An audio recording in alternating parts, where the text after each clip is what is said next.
क्या आप समझते हैं कि तहरीक-ए-तालिबान पाकिस्तान की प्रेजेंस खैबर पख्तूनख्वा में और जितनी भी ये वाक़यात रूनुमा हो रहे हैं वो इस हद तक पहुंच चुके हैं कि जहां पर जिसे कहते हैं ना तशवीश भी होती है और शायद कंट्रोल से बाहर जाने का खदशा है या जा चुके हैं?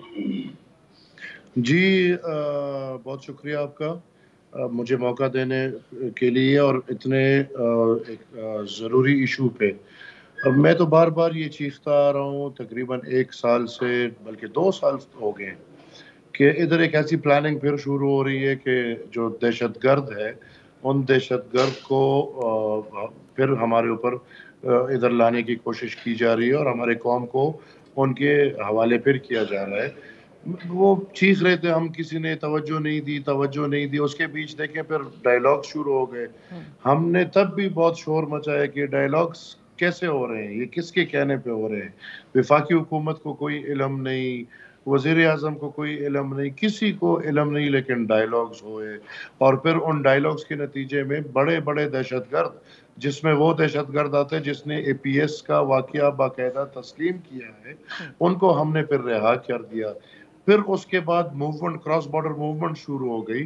तो हमारे ये सवाल हमने बार-बार उठाए, फिर जब इधर लोग आ गए, मैंने फिर बार-बार ये सवाल भी उठाया कि हमारी हुकूमत बाकायदा, अब मैं बत्ते तो नहीं दूँगा लेकिन अब मैं चंदे बोलूँगा, बाकायदा चंदे की सूरत में उनको पैसे देने लगी और उसमें वज़ीर आला ने दिए हैं, वज़रा ने दिए हैं, गवर्नर्स ने दिए हैं और अब देखिए ये बड़े हालात ऐसे हैं संगीन कि इल्ज़ाम हैं एमल वली खान साहब, और मैंने पहले आपको इसलिए आपकी बात मुकम्मल होने दी क्योंकि बहुत सारी चीज़ें आपने अपनी इस जवाब में दी हैं। सबसे पहले तो मुझे बताइए, आपने कहा 1-2 साल से प्लानिंग की जा रही है दहशतगर्दों को वापस बुलाने की। नंबर 1, प्लानिंग कौन कर रहा है आपके नज़दीक? और जो दूसरी बात आप ये कह रहे हैं कि मज़ाकरात का इल्म नहीं, ज़ाहिर है कि आप इस मौजूदा हुकूमत जो कोएलिशन गवर्नमेंट है इसका हिस्सा भी हैं। अभी आपसे कबल एम्बेसडर मंसूर अहमद खान साहब हमारे साथ थे, उन्होंने कहा बिल्कुल हुए 2 राउंड ऑफ टॉक्स, और अभी वो एक तरह से जिसे कहते हैं कि तीसरा राउंड नहीं हो सका, लेकिन जो टीटीपी की मौजूदगी है खैबर पख्तूनख्वा में, उन्होंने कहा इनिशियली जो कॉन्फिडेंस बिल्डिंग मेजर्स होते हैं उसमें जिन लोगों को रिलीज़ किया गया उनको आने भी दिया गया, और बाकी पोरस बॉर्डर का उन्होंने जिक्र किया कि वहाँ से तो आपको पता है कि इस तरह की मूवमेंट रहती है।